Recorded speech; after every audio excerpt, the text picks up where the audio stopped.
Okay, good morning, everybody. My name is Rashida Strober. I am the world's first dark-skinned activist.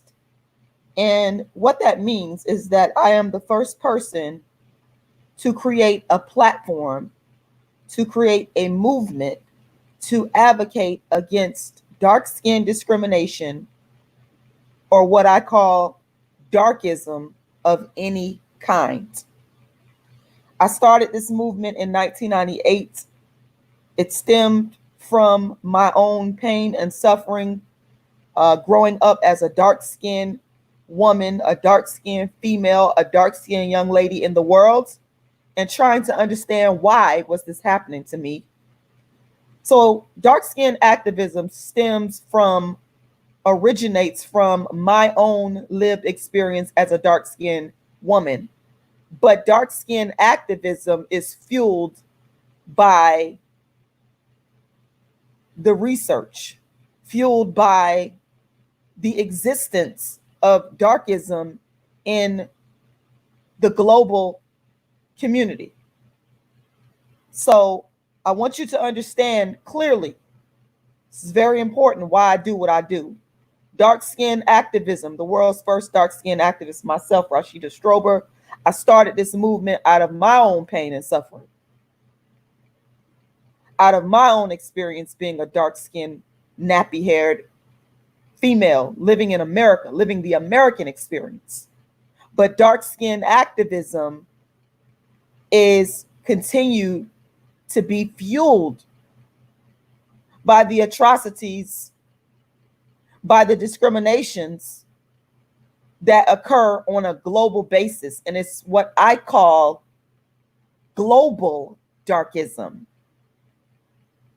I wrote a book entitled Darkism, 25 Ways Dark-Skinned People Are Discriminated Against. And that book, of course, can be found at my website, darkskinnedactivist.com. And in that book, I coined a phrase in my dark-skinned glossary of terms called systemic economic darkism. And that is what I'm going to talk about today. I'm going to talk about the aspect of darkism, dark-skinned activism that involves this concept of systemic economic darkism. And what that basically means, you guys can go and get the book Darkism. You need to read that book. But what systemic economic darkism means is that dark-skinned people, their life chances, which is ruled in large part by economics, are impeded at every turn. And that is what has triggered this live that I'm doing today. Now, just to give you guys a little bit of background and history, those of you that might just be tuning in to me, you might not know who I am. As I stated, I started dark-skinned activism in the year 1998, and it is the first platform in history to advocate against darkism or dark-skin discrimination and colorism. As a part of dark-skin activism, I created books, plays, and I do darkism commentary through what I call Darkism Talks, where I travel around the country and I speak about instances and acts of darkism and how we can eradicate it. In doing so, I created the Dark Skin Activist Tour that consists of my creative works around only dark skin. And so on June 26th, I have a play that's coming up in Atlanta, Georgia, but it can be watched from anywhere in the world through online pay-per-view live stream. So I'm going to scroll up because this is my website. On June 26th, I'm going to be performing A Dark-Skinned Woman's Revenge at 7:30 p.m. Eastern Standard Time. And you can watch it from anywhere in the world online, and you can purchase your tickets here. Now, if you are in Atlanta, Georgia, you scroll on down. You can come out to the White Label, which is the venue where I'm going to be at. The White Label is located at 349 Decatur Street Southeast, Unit M in Atlanta, Georgia. The performance is going to start at 7:30 p.m. and there's going to be a Darkism talk right after. So you can watch it online or you can come in person, whatever you prefer.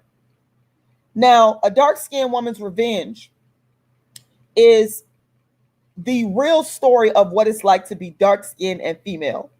And I wrote this play in 2006, and I have been performing it for years.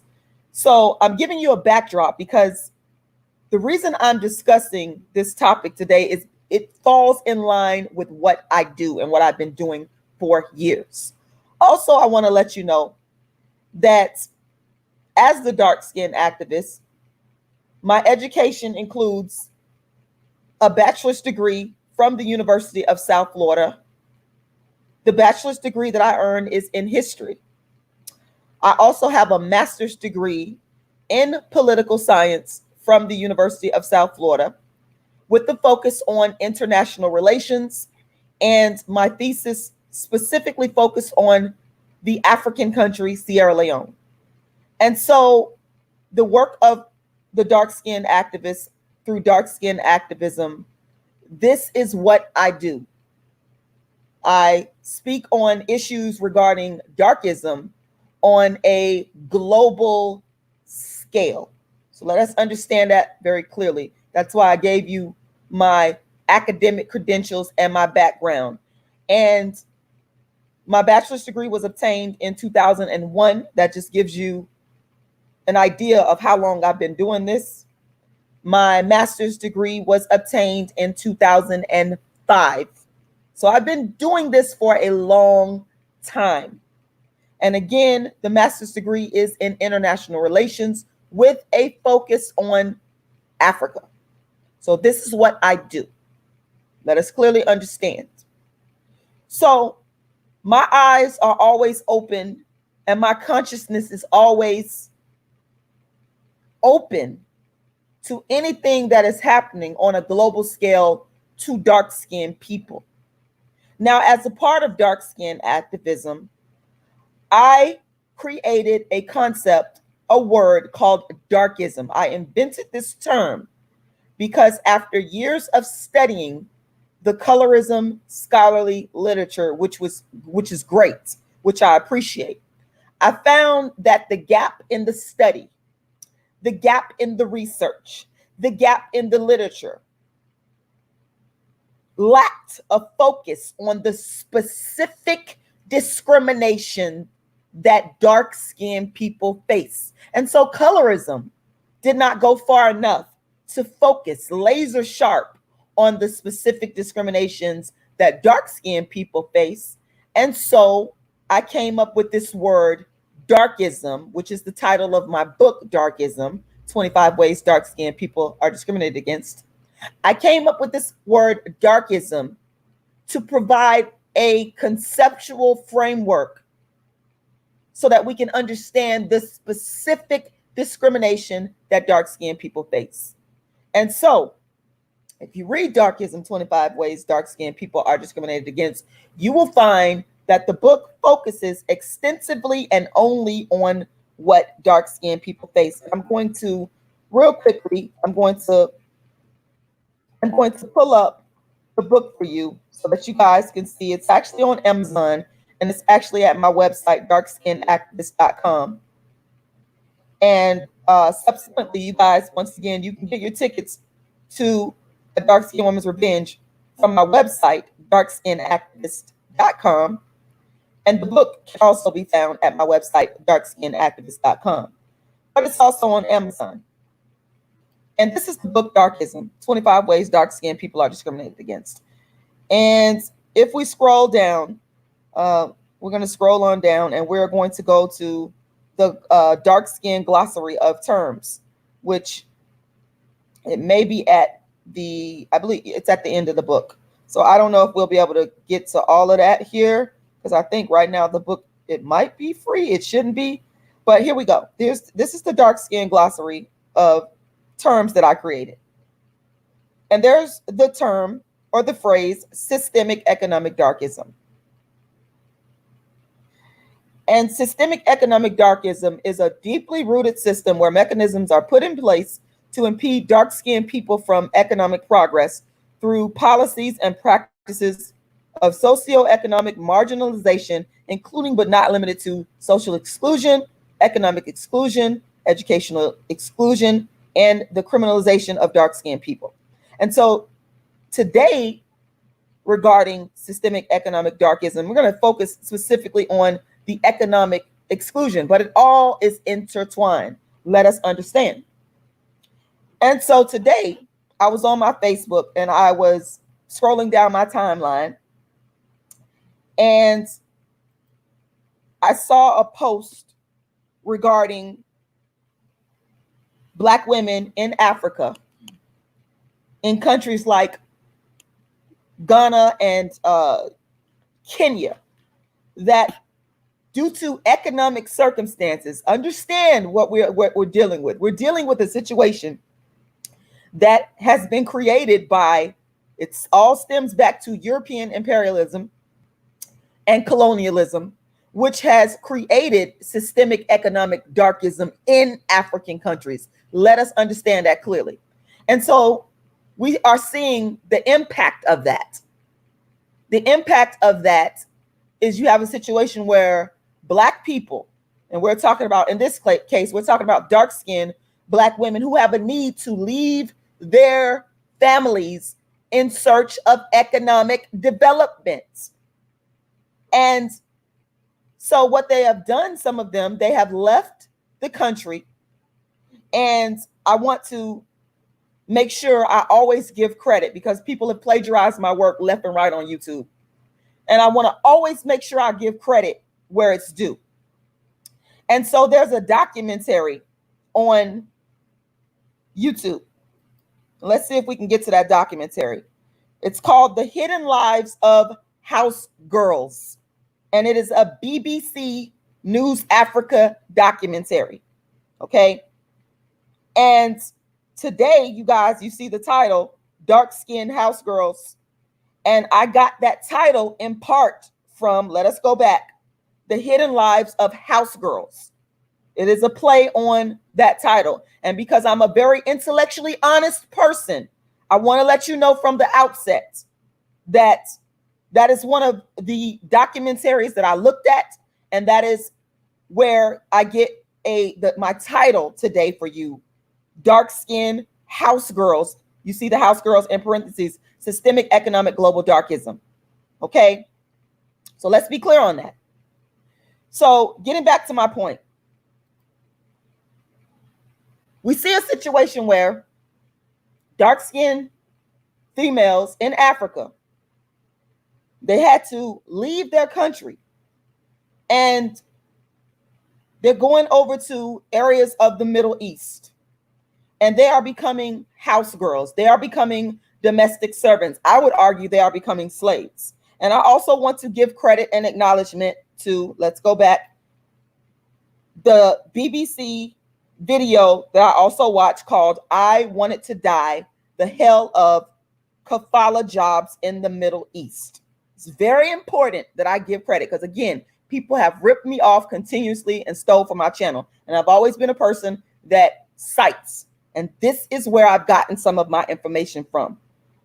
The BBC video on YouTube entitled I Wanted to Die, the Hell of Kafala Jobs in the Middle East, BBC, and The Hidden Lives of House Girls. Both are BBC videos found right here on YouTube. And for the record, I am documenting that I've gotten some of my information from watching those videos. Let us be clear. And I'm speaking in terms of today's lecture topic. So with that being said, the underlying reason as to why these women would even need to leave their country and go to another country in search of economic development is because of what I call, this is where Rashida Strober, the dark-skinned activist, comes in. This is where my theory and my paradigm comes in. It's because of systemic economic darkism that stems from slavery, imperialism, colonialism, that is rooted in Europeans' desire to rule the world. Let us be clear. That's where it comes from. So now our present situation dictates that these women, they have to leave their country in search of economic opportunity. And that shouldn't even be the case. Had it not been for systemic economic darkism, rooted and grounded in European imperialism, there would be no need for these dark-skinned women to leave their home. Many of them are young, very young, in search of economic opportunity. Let us be clear. And so now you have a situation, for example, as was pointed out in the documentary, the BBC video, should I say. Let's go back to it. I want to die the hell of kafala jobs in the Middle East. You have a situation where some of these women that are from Kenya, Ghana, they've left their countries and they've gone over to places like Jordan. Okay. And if you watch that video, you will see that there were two recruiting agents, and they did say in the video that those recruiting agents were not accused of being violent and abusive. But you will see in the video, one of the recruiting agents, his name is Yusuf, the other is Maher, where they are, and I didn't like this, they were having a friendly debate about these dark-skinned African women and their work ethic, and they work hard. And, you know, I could just, this air of, it stems from inside of me. I see darkism because it enrages me to see that you're even, I don't care that you weren't accused of being violent. I get that. But the very fact that you would sit there and discuss these dark-skinned African women and their work ethic and how hard they work, and, you know, you're going to use them for your own wealth attainment, that enraged me. That to me is an example of systemic economic darkism. And I must give honor. I got to diverge a little bit. I must give all praises due and all honor due to the great Cola Booth, the mother of, she's the only one that matters to me regarding this movement that I've created to create a platform for the eradication of darkism and colorism. Because Cola Booth, and this is a fact, this is the truth, and I've been saying this for years before anybody even gave Cola Booth the credit for this. I gave it to her because Cola Booth has been for years, even before the BBC documentaries. And I got to tell the truth. Cola Booth, this is the woman right here that shed light on the fact that Arab men have been abusing Black African dark-skinned women. Cola Booth. Cola Booth is everything. Nobody is ever going to make me be able to turn against her. I don't care what you got to say about her. She's one of the first people, and I'm talking about in the 90s. And I know because I'm the dark-skinned activist and I studied Cola Booth. This ain't what I watched on YouTube. Everybody following and copying me. Nah. Cola Booth, I knew about Cola Booth in the 90s before there was a YouTube, before there was a social media, before there was a YouTube to have a documentary on BBC to tell us about what is currently going on. Cola Booth in the 90s, whose mother was an African. Okay? Let us understand. Let us understand what is going on here. I want y'all to hear me today. I want y'all to hear me today because I'm gonna slow it down here because I'm only here to tell the truth.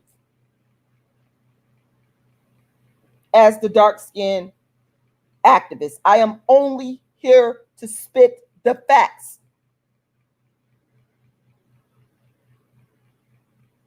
Okay? I'm only here to spit the facts.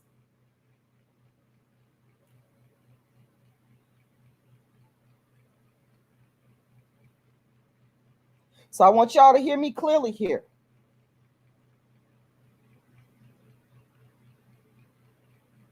Kola Booth's father was Egyptian. And I believe her mother was from was Somalian. And she was dark-skinned. And her father was a Muslim. Understand me clearly. Okay. And Kola Booth pointed out the darkism. She called it colorism. But Kola Booth pointed out the darkism that went on and the abuse of the dark-skinned Black women by the Arabs. She did it. I'm only giving her credit. I don't care about anybody talking about dark skin or colorism because you're not sincere. It ain't coming from a sincere place. This woman stated these facts before there was a social media. Before there was a social media. Understand me clearly. She is the only one that I will ever give any credit to regarding colorism. I don't care about who talking about it because you're not sincere. You've stolen, you ripped off, you can't give credit to another Black woman. You figured out how to get views on YouTube, and you looked at other Black women's content, the originators, and you're stealing. I can't respect that. That is another form of systemic economic darkism. And so today, in the spirit of honesty and truth, Kola Booth been told us, and I'm here to tell it. I'm going to be the first one to tell it. They probably watch this and copy this, but y'all know what a true source is coming from. I'm the only intellectually honest Black woman on YouTube when it comes to this colorism thing, because I created the lane and I tell the truth about the other woman who created the lane before there was a social media. Kola Booth laid down the facts about the Arabs' abuse of dark-skinned women. Kola Booth, and she did it before the BBC documentary, before there was a YouTube. All facts. I'm gonna shut up and let that sink in.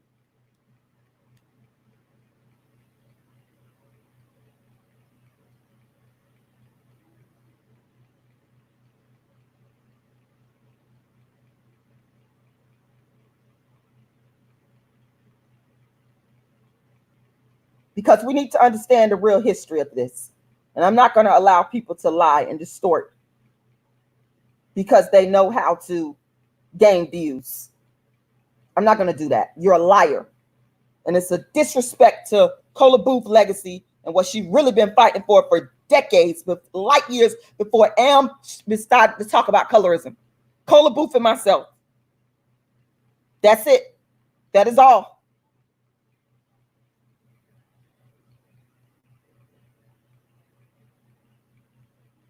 Now, with all praises due and all honor given to the great Kola Booth, before there was a social media, before there was a YouTube, she told us about these Arabs and how they mistreated dark-skinned women because she herself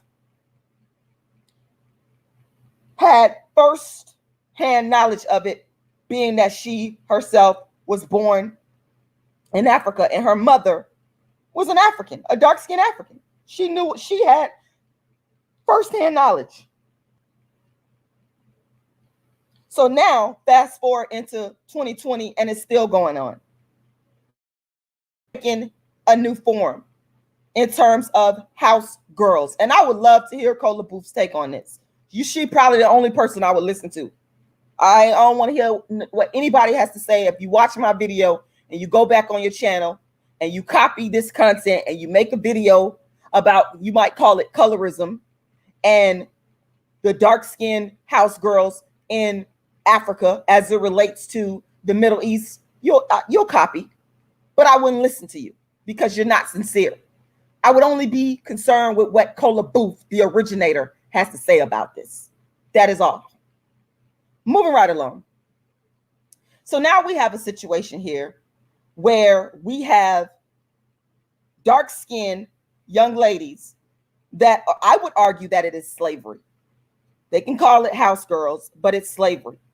Because in that documentary, or in the video, should I say, this one right here, where it says, I wanted to die, that's the name of the video. I want to die, the hell of kafala jobs in the Middle East.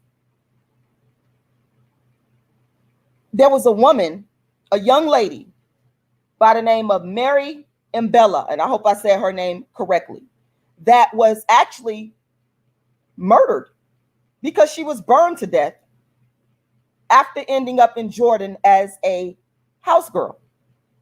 Okay. And by the way, Jordan, which this BBC video speaks about, where these girls have gone over to obtain jobs as house girls. Jordan is an Arab country.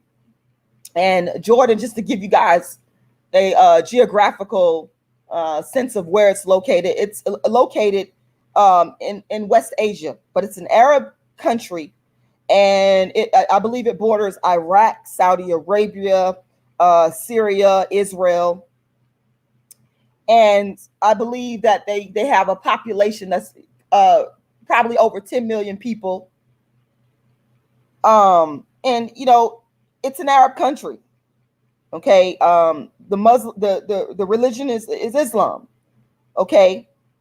And so you've got the situation where, again, going back to what Cola Booth called this out back in the 90s.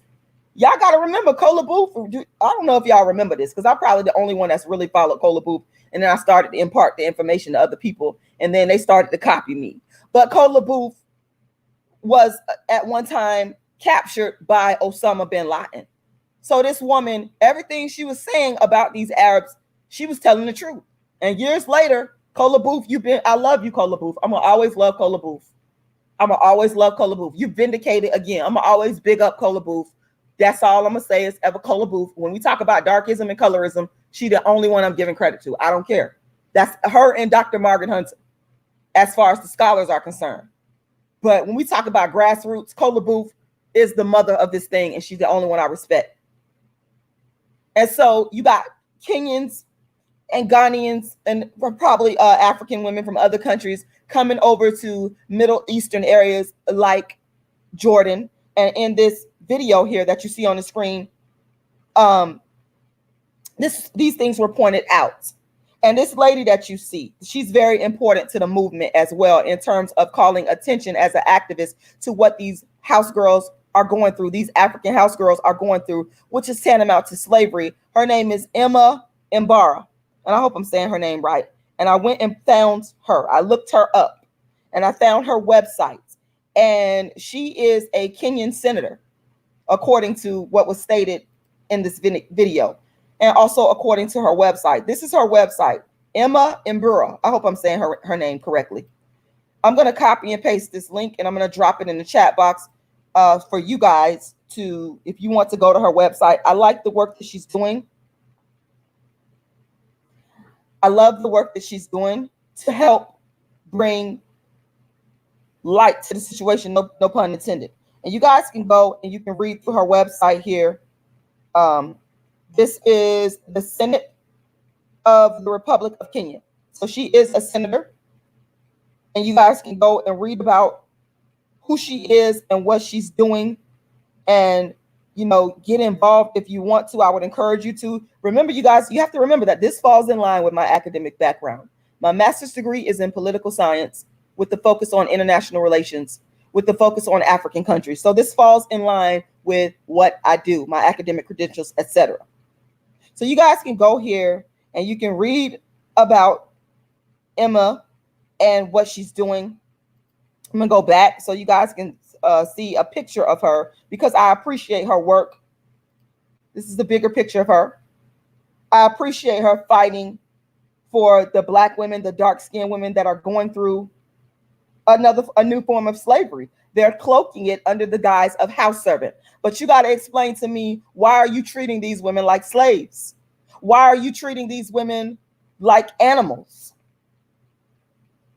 One of the young ladies in the video, she died as a result of being burned. Go watch the video. I'm going to drop the link inside the chat.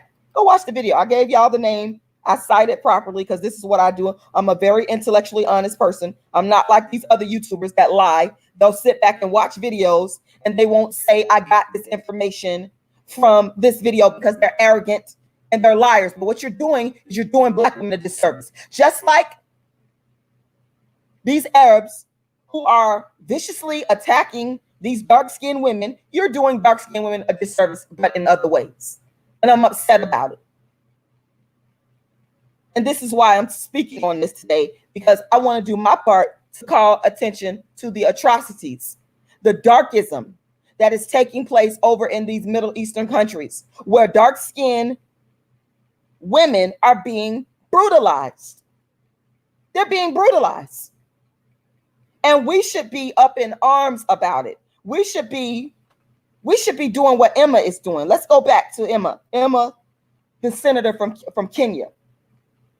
This woman is actually working to stop this form of slavery. Okay? We should all be upset about this. And I do have to say, I'm appreciative to the BBC.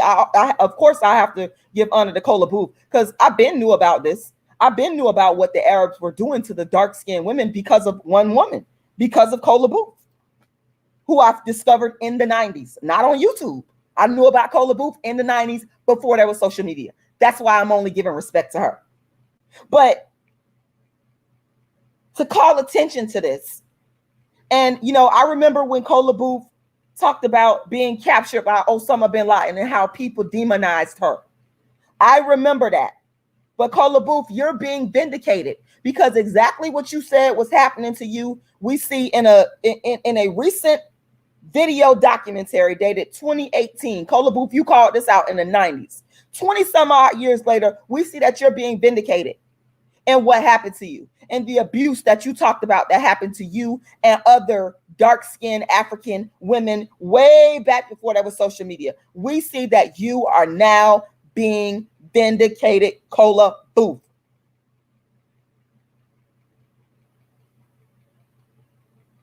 Because you was telling the truth the entire time. And I always believed what she was saying.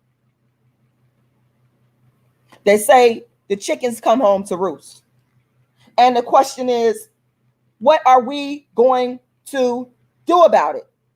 That is the question. What are we going to do? Are we going to continue? Do we think that this is acceptable? Do we think that it is okay? We do think it's okay. And the world is not up in arms about this. I'm talking about on a global scale. I'm not just talking about with the British BBC. I'm talking about on a global scale. We're not up in arms about this. And I'm going to tell you why. One reason: dark skin. Darkism. Darkism. If these women were not dark skinned, and it was a situation, thank you, Percy Sherrod. Good morning. You said, hey, beautiful, good morning. If these women were not dark skinned, there is no way that the world would sit back and just watch. Shout out to, let me see if I can pull this up. Shout out to Stephen Meeks. That's the title of the play. The world you stood back and just watch. Let me see if I can pull that up. That's the title of a play that I was in, that Stephen Meeks cast me in.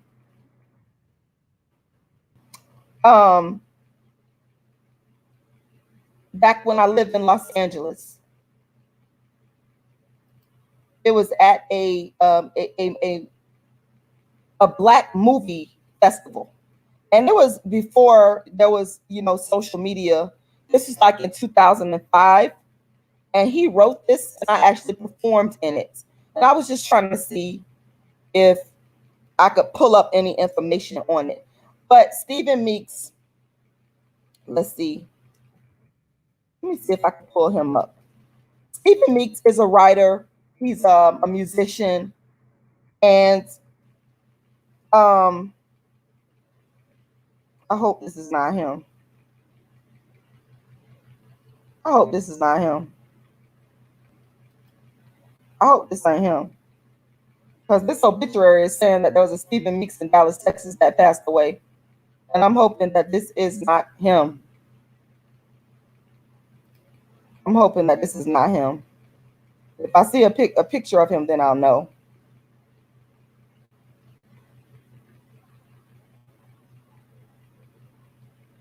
But this can't be 2005, because I was out there in 2005, so that's not him. But anyway, he's a writer and a musician. He worked at one time, a long time ago, he worked with Donny Hathaway, who I love so much, and he was a part of the black film festival in LA. And I remember, I met him at a library, and we got to talking and got to know each other. And he wanted me to cast me in this play, and it was called "The World You Stood By and Just Watched." There he is. There's Stephen Meeks, and he cast me in my first play, my first production after moving to Los Angeles. And I played an Rwandan woman that was a victim of the war, and I would never forgot that. And it was a brilliant, powerful piece that this man wrote. This is Stephen Meeks right here. Like I told y'all, he's a musician, a writer, and check him out. Check out Stephen Meeks. A really, really, really, really, really great guy. He was one of the first people I met when I lived in Los Angeles, and he kind of helped me get around the city. I remember we went to a Ethiopian restaurant. I'd never been to an Ethiopian restaurant, and Stephen Meeks took me to my first Ethiopian restaurant, and he just did so much to help me feel welcome and at home in the city. I would go to his house, we would talk, we would have dinner, he would take me to places. Just the nicest person you ever want to meet. And I will never forget Stephen Meeks, and I will never forget him for casting me in my first play about Africa. And he actually took me to my first one-person show at UCLA, and it was a show about one of the civil wars in Africa. I will never forget it. So thank you, Stephen Meeks, because he's a part of dark-skinned activism and a part of the awakening of my consciousness, or just adding to my consciousness about, systemic economic darkism on a global level, because this man was just heavily involved in all things African out in LA, and I will never ever forget him. So thank you, Stephen Meeks. You are so wonderful. I'm gonna drop the link in the chat box. And so, this consciousness, this level of consciousness that we need to have and focus on what's going on an international scale with dark-skinned people is very important, because people are losing their lives.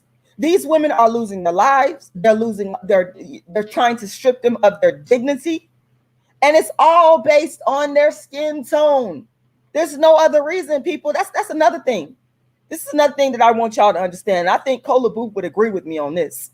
I think she would agree with me on this. If I could sit down and I could talk to her and say, why must you beat, abuse, exploit these dark-skinned women? Why must you do that? And what it all boils down is you don't think they're worthy because of their skin tone. It's not their character. They haven't done anything wrong. Show me what they did wrong, character-wise, to deserve this mistreatment and abuse. Show me what they did wrong. If you're going to give me the argument, it's because right now it's a question of, is it the dark skin? What else? What other reason? I need some logical reasons as to why you feel as an Arab that you need to beat these women, that you need to economically exploit them, because that's what's going on. They're being beaten. They're being exploited. They're being killed.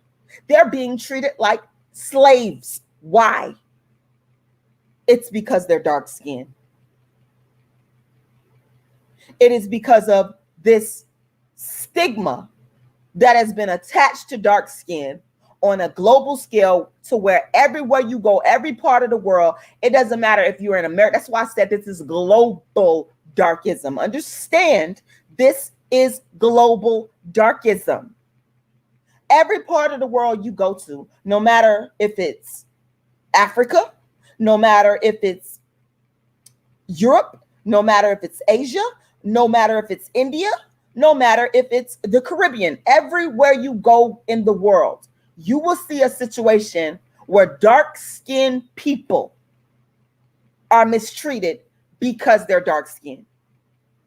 Because they're dark skinned. So don't give me all those excuses that people like to try to come for me regarding this situation. You can't tell me that it's because these dark skinned women are not submissive enough. That makes no logical sense, especially in a country where all women, whether light skin, brown skin, dark skin, and Cola Booth can attest to this, are expected to be submissive.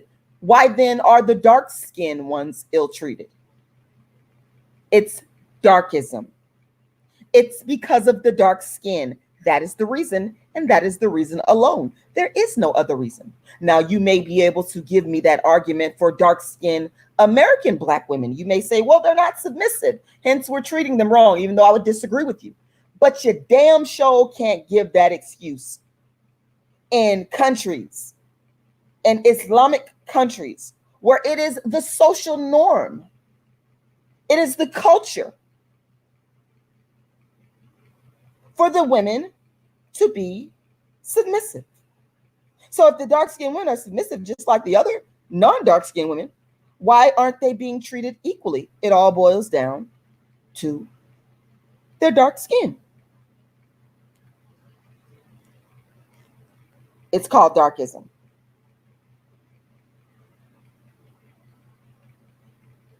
It's called darkism.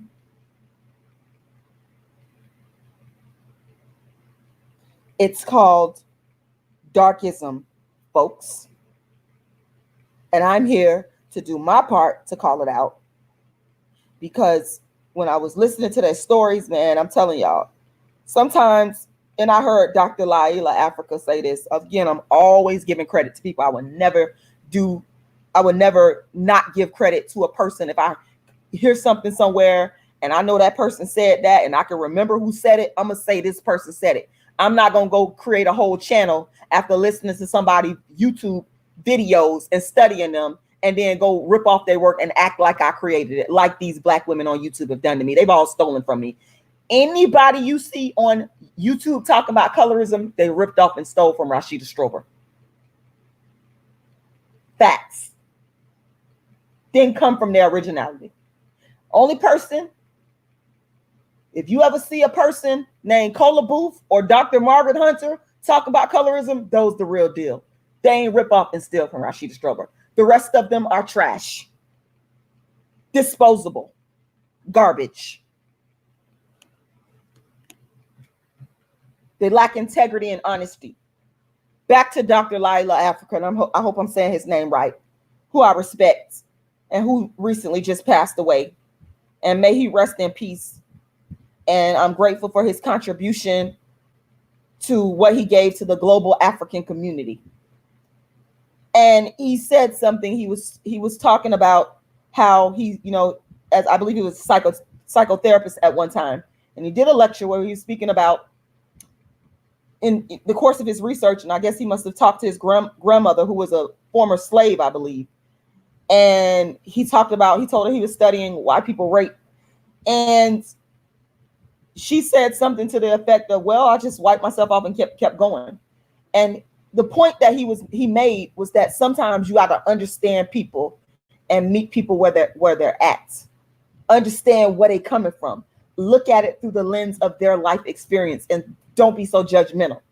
And that's the whole thing. And it's like I thought about what he said as I was watching, the young ladies speak about their experiences being beaten up and brutalized when they came to these Middle Eastern countries looking for just an economic opportunity, not expecting to get into these homes of these people and be beaten up and be brutalized. And just I got a daughter, I got a beautiful dark-skinned daughter, and I immediately went, oh man, I don't want my daughter to. What if I was living in Africa? If I was born in Africa and I had a daughter and I had a family, we needed money, and she left, and this is her fate.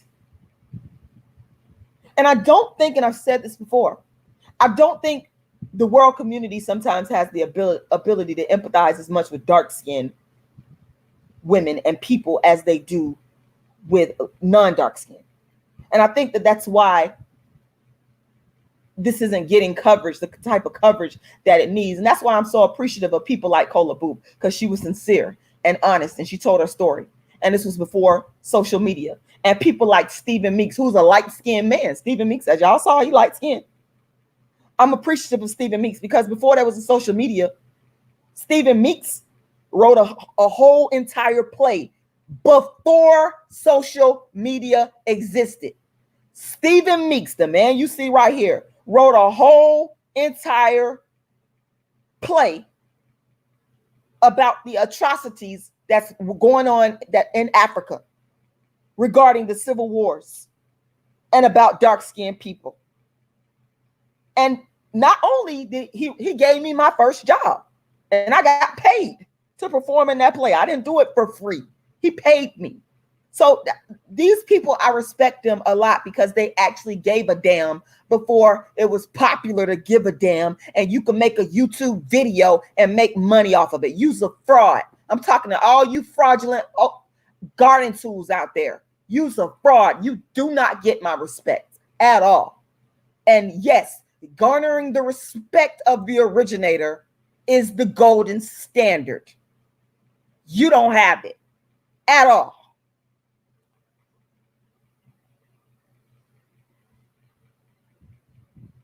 It bothers me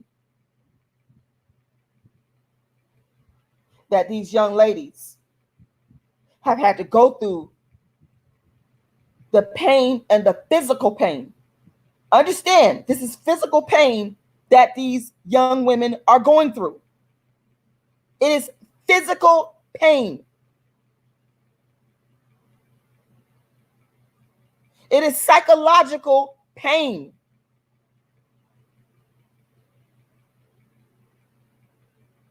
And like Stephen Meeks said, when he wrote that play, the world, you stood by and just watched. That's exactly what people do. They stand by and they watch, and they don't do nothing.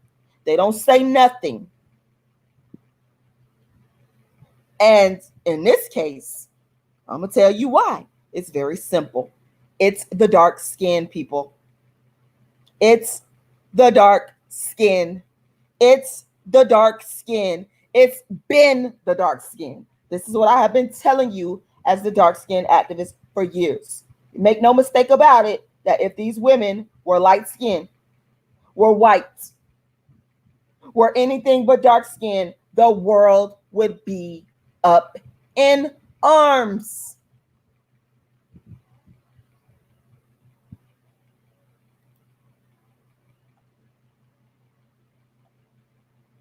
With that being said, y'all,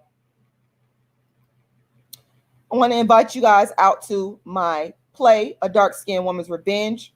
And Stephen Meeks, if you ever watching this, I want you to know I respect you, I love you, and I thank you. And I kept on going. Even though I moved from LA, I'm still here doing my plays about dark skin. I'm still here.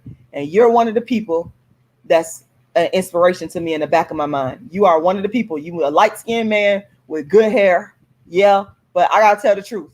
This man was one of the driving forces to help to inspire me to write the original version of A Dark-Skinned Woman's Revenge, which is A Dark-Skinned Girl's Triumph, the Rashida Strober story. Stephen Meeks was a part of that. He would tell me, Rashida, just write, just record it. He would encourage me. He would come to my house and encourage me to tell the story, to write my story. And I will forever be grateful to you. And if you ever watch this, I'm still doing it. I'm still here. Years later, I'm still here. And I thank you.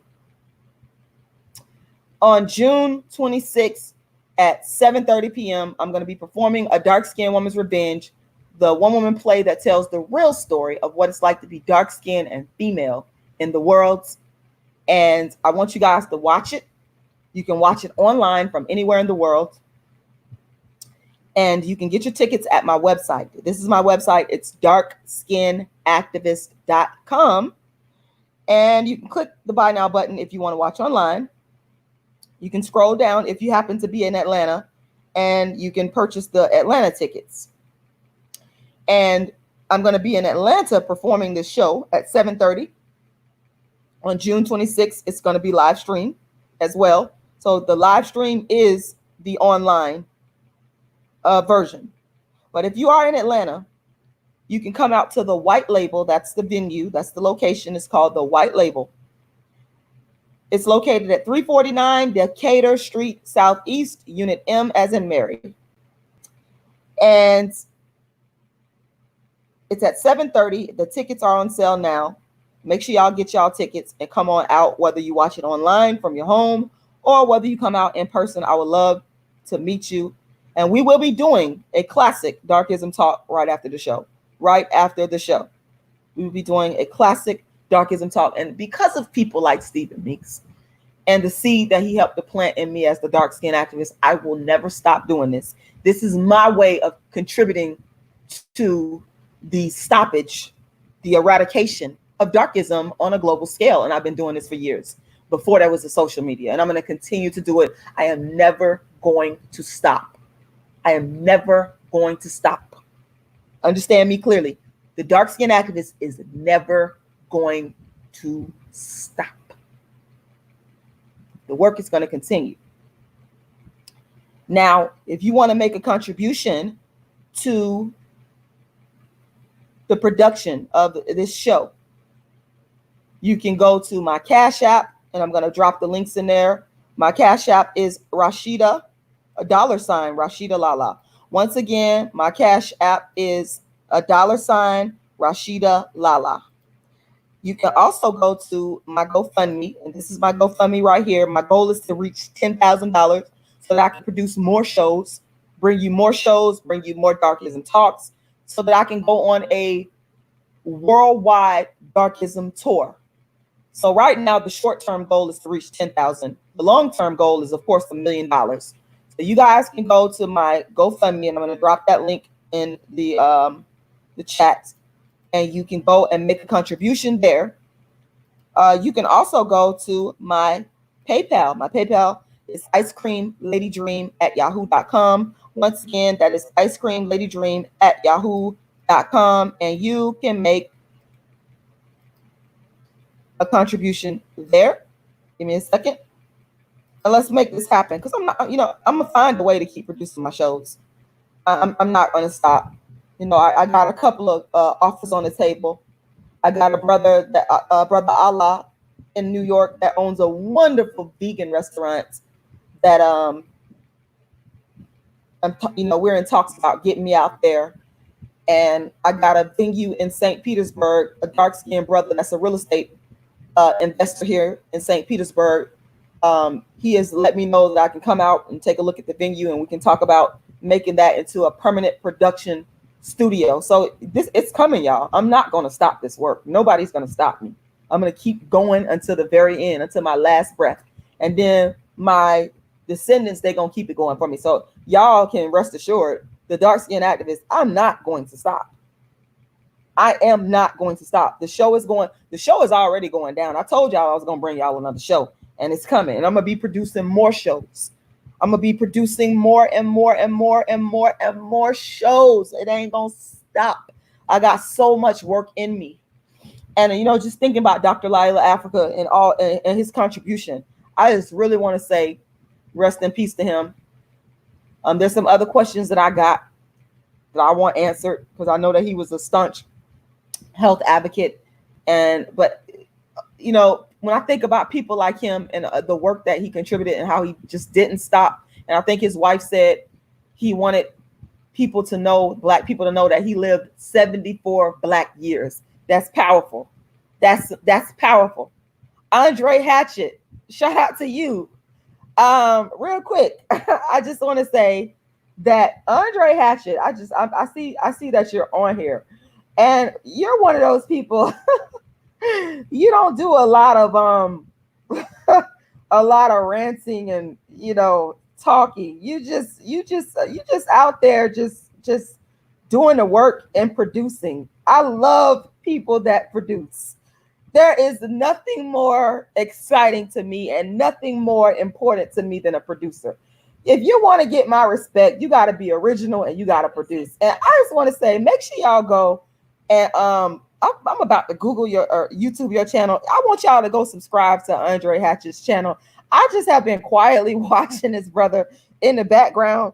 I think he is just so amazing. I think he's just so amazing. His channel is about real estate, and let me tell y'all something. Okay, I gotta admit this. I'm gonna admit this. I hope my light-skinned boyfriend does not hear me say this, but there is nothing more sexier than a Black real estate investor. Oh my God. Oh my God. That's just what I think. I've always thought that. Don't be mad. Andre Hatchett, this is his channel right here. Look, this content is just amazing. Make sure y'all go and subscribe. As you can see, I'm already subscribed. This brother, the information that he's bringing is just extremely powerful. He also does live tours and workshops and things like that. If you go and look at his channel and just see some of the content here, it's just absolutely astoundingly amazing. And I appreciate the work that you do, because this is real Black economic development. It's the real deal. It's not that fake stuff. It's the real solutions to Black economic development. And I love seeing Black men get in the real estate game. I absolutely love it. Right here in St. Pete, you know, I went looking for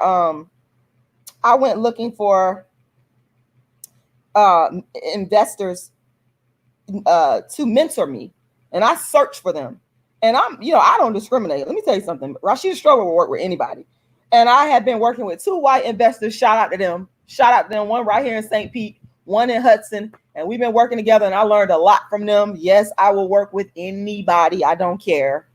I ran into another Black investor like about a year ago.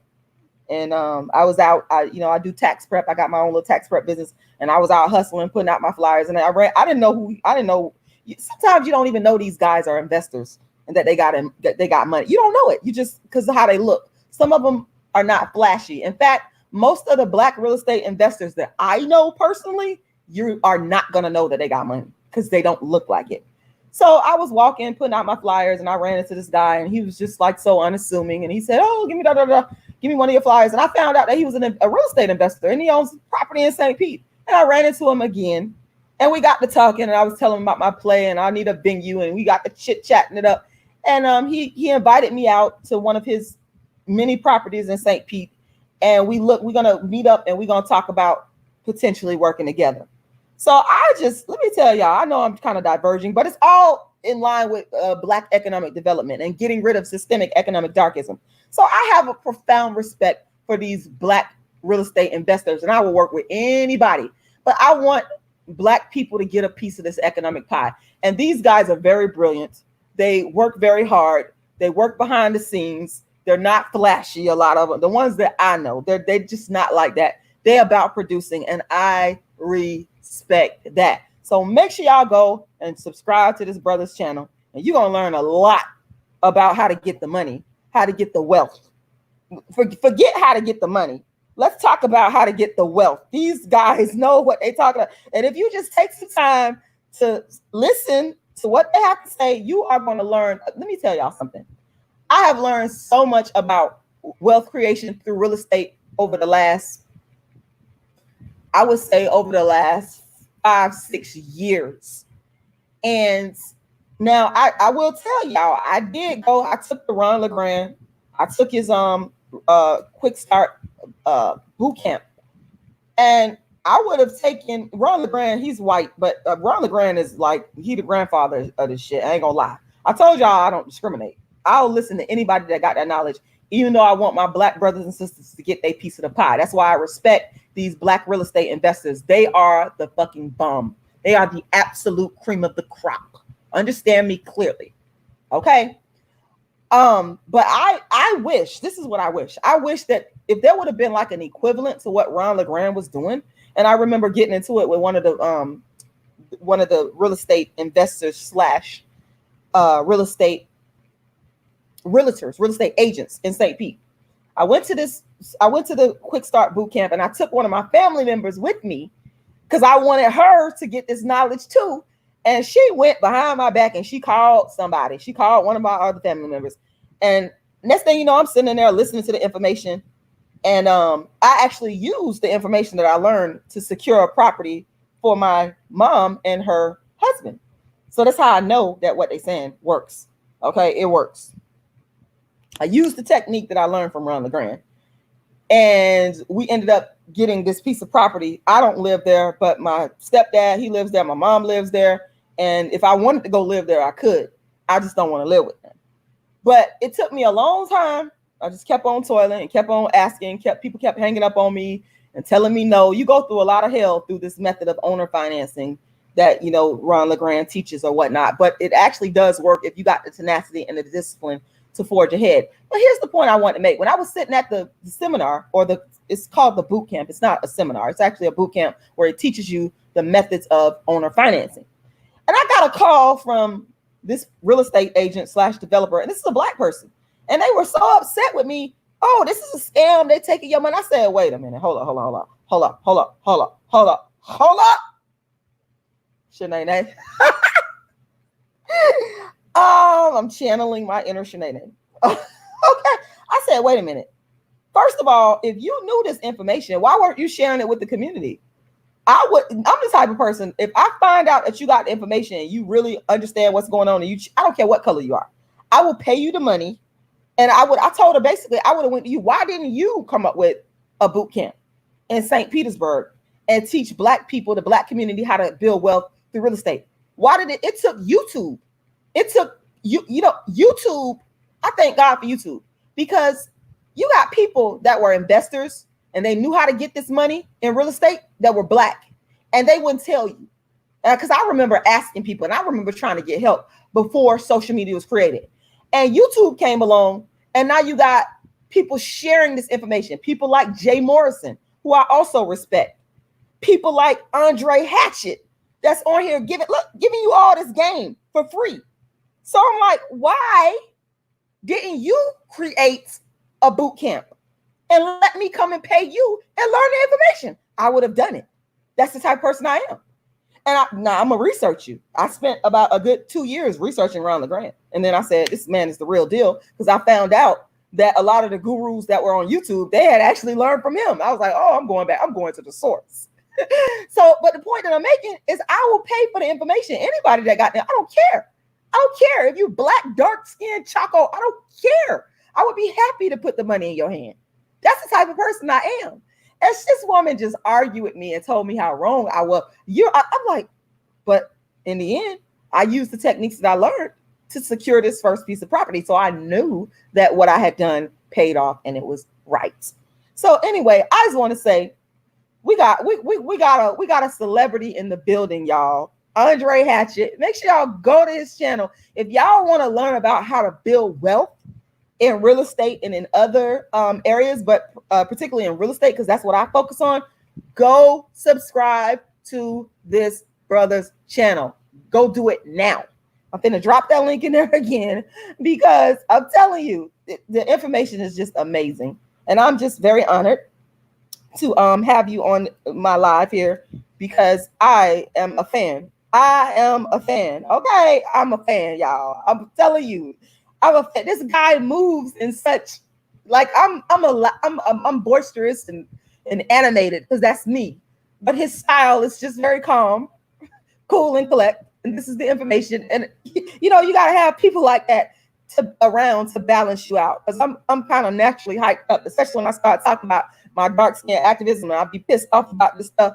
I get hyped. But you gotta have people that are level-headed. I'm not saying I'm not level-headed, but y'all know what I mean. That are level-headed and that can focus on business. Because I feel that Black people, we don't spend enough time on business development and on wealth creation. And you got a person right here that's on YouTube that is telling you what to do and how to do it with so much information. Like I said, look at this. Look at all these videos. Look at this. Look at this. This will help you leave your job in 2020. Get the skills you need. Okay. Featuring Black women on here as well. I believe I've seen you feature. There was a Black couple you had on there that were two investors. I think they were in the Maryland area. I really learned a lot from watching that.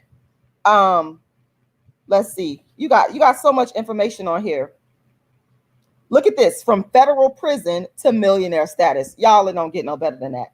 This is just like phenomenal information. This is brilliant information. Y'all need to go and make sure y'all subscribe to this channel. Like this is a course. This is a university in and of itself. Okay, how to make 6 figures with an online school. That's another one. It's just so much information here, y'all. Make sure y'all go and make sure y'all subscribe. Like, I ain't mean to like digress, but I just have so much respect for this brother that I just had to talk. I just had to, talk about your channel. So there you have it. I'm gonna drop that link in there again. Make sure y'all go and subscribe. And I also like to say shout out to my sister, Mahogany Roots MJ. Shout out to you. I want to say I appreciate you so much for everything that you've done. I wish I could, let me see if I can pull up your channel here. Mahogany, I need to spell your name right. Mahogany Roots MJ. I hope it comes up. Please go subscribe to this sister's channel as well. Like, I wish I could find your channel, but that's the name of it. If she's on here, if she would drop her link in there, I would appreciate that. But you guys can just go and make sure that you subscribe to her channel because she's wonderful. Percy Sherrod talking about, I'm getting jealous. You giving another man too much attention. Focus on me.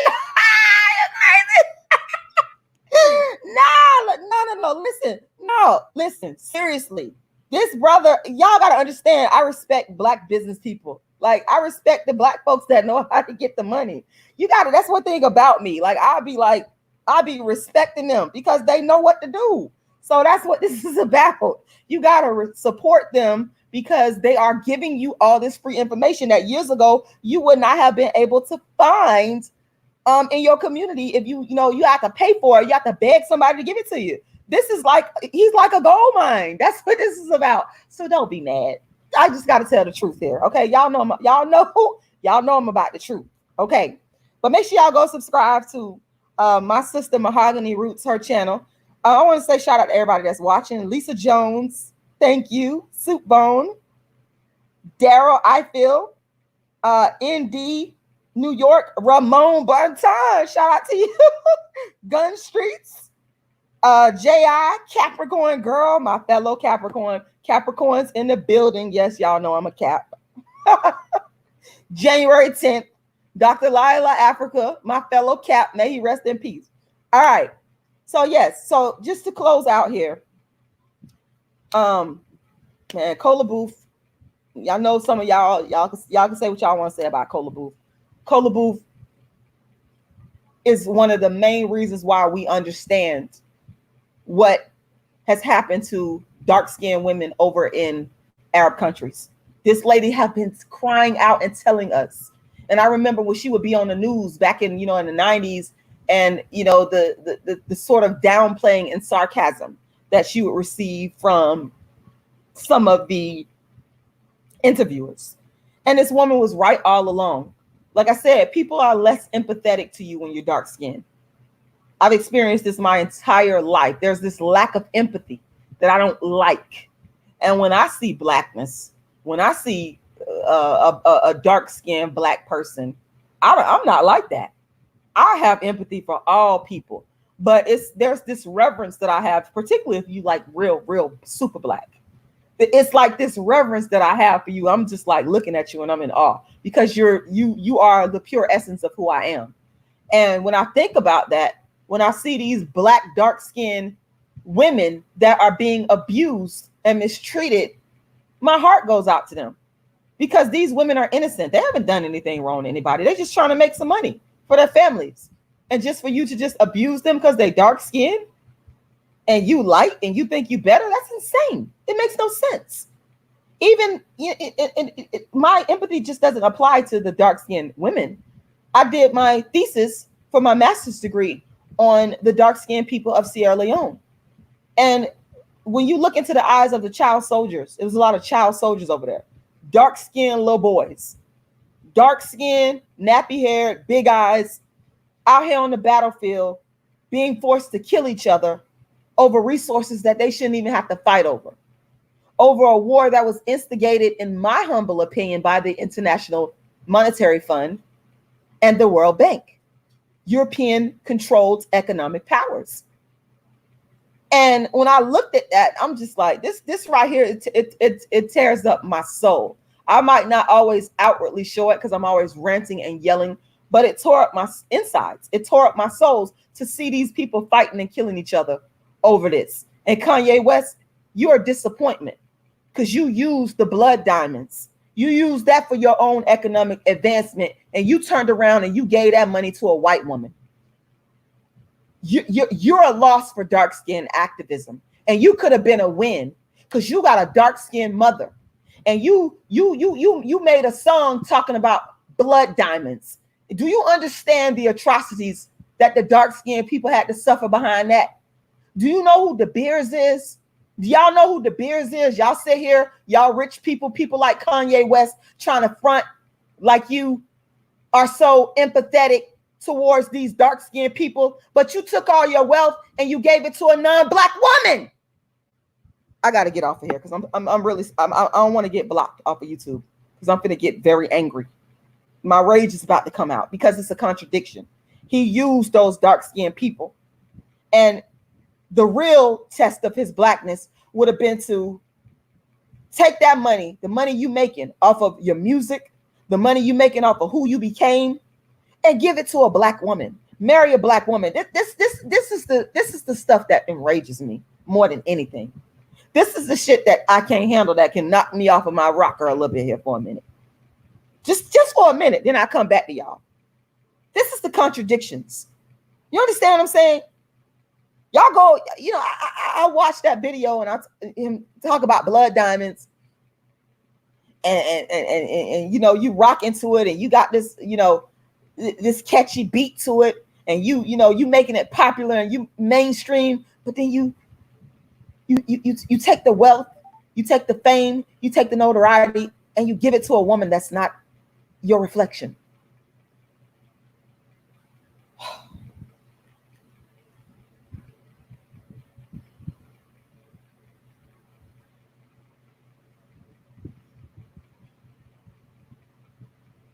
I'm gonna end right there because I'm starting to get really pissed off, and I'm not gonna yell and scream and lose my voice. I got a couple of clients I got to take care of today. I'm not gonna get myself all riled up and upset. I'm not gonna do this. Kanye West is not gonna make me fucking do this today. It's not gonna happen. Once again, guys, before I leave, I want to invite you out to my play. You can watch it online. It's gonna be June 26th at 7:30 p.m. It's an online production. It's called A Dark-Skinned Woman's Revenge. You can get your tickets by going to my website, darkskinnedactivist.com, darkskinnedactivist.com. And you can get your tickets for the online show. If you are in Atlanta, you can come out in person and see the show at the White Label, located at 349 Decatur Street Southeast, Unit M as in Mary, and that's at 7:30 p.m. You can also support the production by making a contribution to my GoFundMe. Okay, that's very important. You can go to my Cash App, which is $RashidaLala. You can also go to my PayPal, which is icecreamladydream@yahoo.com. My goal for this campaign in the short term is to get to 10,000. I'm at 9,000. The long-term goal is to get to 1 million because I want to do a worldwide tour, a worldwide Darkism tour around the world, from the UK to Africa and America and around again. So it requires funding. So go and make a contribution. If you give $100 or more, that will secure your online ticket or your in-person ticket, $100 or more. If you give 10,000, I will come and perform wherever you want me to come. So go ahead and make a donation. Thank you guys for watching. And do your part to spread the information about what's going on, what's happening to these dark-skinned women that are being abused by these Arabs over in the Middle East. And, this has got to stop. And I believe that if we talk, we got YouTube, we can use our voices on social media. And shout out to the brother, I think his name is Michael Coleman, on Facebook, where I seen another post about what was happening to the dark-skinned women over in Arab countries. Shout out to you this morning, because you woke it up in me this morning, and I decided I want to come on and talk about this, y'all. Y'all have a wonderful day. It is the world's first and only dark-skinned activist, Rashida Strober. The reason why anybody speaks on darkism and colorism on social media and otherwise. Y'all have a wonderful day.